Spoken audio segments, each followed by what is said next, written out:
Hello everyone, welcome to EduTap. So in today's 10 minutes today series, we are going to discuss a topic contract of pledge.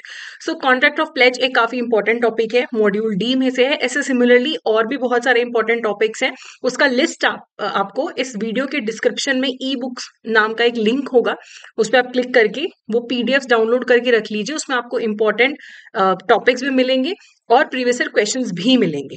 चलिए अब इसके बारे में पढ़ते हैं. कॉन्ट्रैक्ट ऑफ प्लेज जो है, it is covered under the Indian contract act और इसका जो डेफिनेशन है वो सेक्शन 172 के अंदर दिया गया है.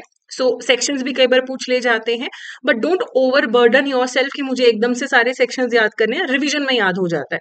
सेक्शन नंबर 172 में प्लेज की बात की गई है. प्लेज का मतलब होता है जब आप गुड्स का बेलमेंट करते हो. जैसे मैंने अपने गहने बैंक के पास गिरवी रखे, टेम्परेरीली मतलब मैंने पोजेशन दी बैंक को, बेलमेंट किया, जिसके बदले में बैंक मुझे लोन दे देगा और जब मैं वो लोन चुका दूंगी मुझे मेरा पैसा वापस मिल जाएगा.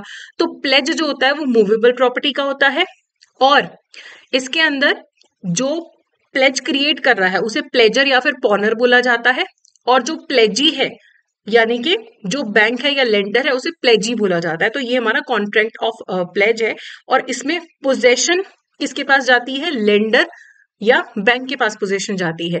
अगर हम प्लेज के इंग्रेडिएंट्स की बात करें, सो कॉन्ट्रैक्ट ऑफ डिलीवरी होता है ऑफ एन आइडेंटिफाइड शैटल. शैटल यानी कि मूवेबल प्रॉपर्टी जो है वो एज अ सिक्योरिटी आप बैंक के पास रख रहे हो. आप एक्चुअल डिलीवरी ऑफ पोजेशन भी कर सकते हो और यहाँ पे फिजिकल और कंस्ट्रक्टिव डिलीवरी हो सकती है. आपको डिलीवरी ऑफ पोजेशन तो करना ही करना है, लेकिन वो जो डिलीवरी है वो फिजिकल भी हो सकती है, कंस्ट्रक्टिव डिलीवरी भी हो सकती है. फिजिकल डिलीवरी क्या है कि मैंने गहने एक्चुअली जाके अपने बैंक को दे दिए कि आप उसके बदले में मुझे लोन दे दो. लेकिन कंस्ट्रक्टिव डिलीवरी में क्या होगा? जिस गोदाम में सामान पड़ा है जो मैं गिरवी रखना चाहती हूँ, उस गोदाम की चाबी आपने जाके बैंक को दे दी. वेयर हाउस में आपके पास सामान पड़ा है, वेयर हाउस मैंने एक रिटर्न एक्नॉलेजमेंट बैंक को दे दिया. तो फिजिकली सामान भी दे सकते हो, कंस्ट्रक्टिवली भी दे सकते हो, लेकिन पोजेशन डिलीवर होना चाहिए किसी ना किसी तरीके से. अब जो बैंक है यानी कि जो पौनी है, उसका स्पेशल प्रॉपर्टी या स्पेशल इंटरेस्ट क्रिएट हो जाता है उस प्रॉपर्टी में जिसको गिरवी रखा गया है. लेकिन जो पॉनर है, ओनरशिप उसी की है, ओनरशिप उसी की है, बैंक का सिर्फ एक लिमिटेड इंटरेस्ट क्रिएट होता है. अगर मैं लोन चुका दूंगी मुझे मेरा गहना वापस मिल जाएगा ना, बैंक का तो उसमें कोई इंटरेस्ट नहीं रहेगा. सो एक टर्म होता है प्लेज, एक होता है लियन. ये काफी सिमिलर से टर्म्स है. लियन का मतलब होता है बैंक के पास राइट होता है कि जब तक आप बैंक का पैसा ना चुका दो बैंक आपके गुड्स और सिक्योरिटीज को अपनी पोजीशन में रख सकता है. प्लेज में भी तो सामान बैंक के पास है, लेकिन लियन में बैंक सिर्फ रिटेन करता है गुड्स को, उसके पास उनको सेल करने का राइट नहीं होता. प्लेज में सामान बैंक के पास पड़ा है, अगर आप लोन नहीं चुकाते हो तो बैंक डिफॉल्ट के केस में आपके सामान को बेच भी सकता है. लियन आप आगे किसी और को पास ऑन नहीं कर सकते. प्लेज में आप प्लेज किसी और को फर्दर असाइन कर सकते हो.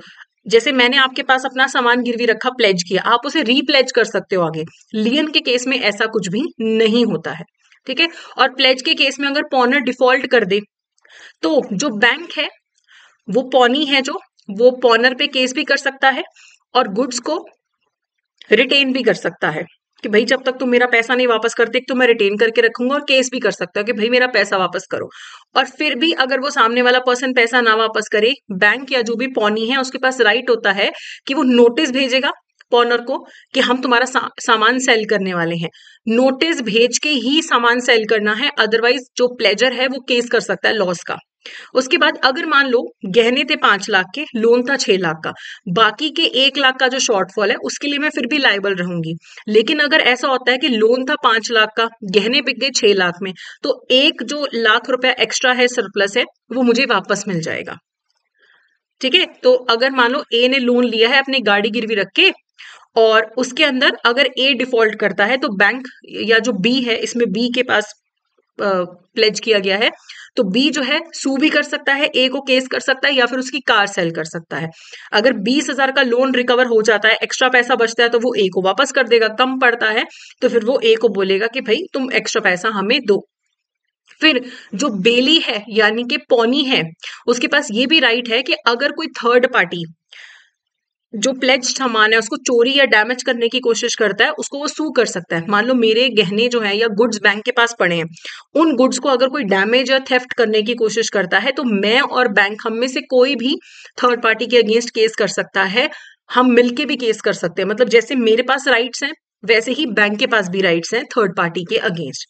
ओके, और बैंक मेरा सामान मुझे तब तक वापस नहीं करेगा जब तक मैं प्रिंसिपल और इंटरेस्ट दोनों ही वापस नहीं कर सकती। 173 सेक्शन के अंदर राइट टू रिटेन गुड्स है। जब मैं सारा प्रिंसिपल, सारा इंटरेस्ट, सारे कोई प्रिजर्वेशन चार्जेस हैं, ऑर्डिनरी एक्सपेंसेस है, जब तक मैं वो नहीं चुका देती तब तक बैंक मेरा जो सामान है मुझे वापस नहीं करेगा। ठीक है, और pledge with limited interest valid only to the extent of interest held, मतलब बैंक के पास मैंने 20,000 का लोन लिया तो बैंक का 20,000 का ही इंटरेस्ट है उस प्रॉपर्टी के अंदर। और bailee has legal remedies against third parties for interference और इंजरी।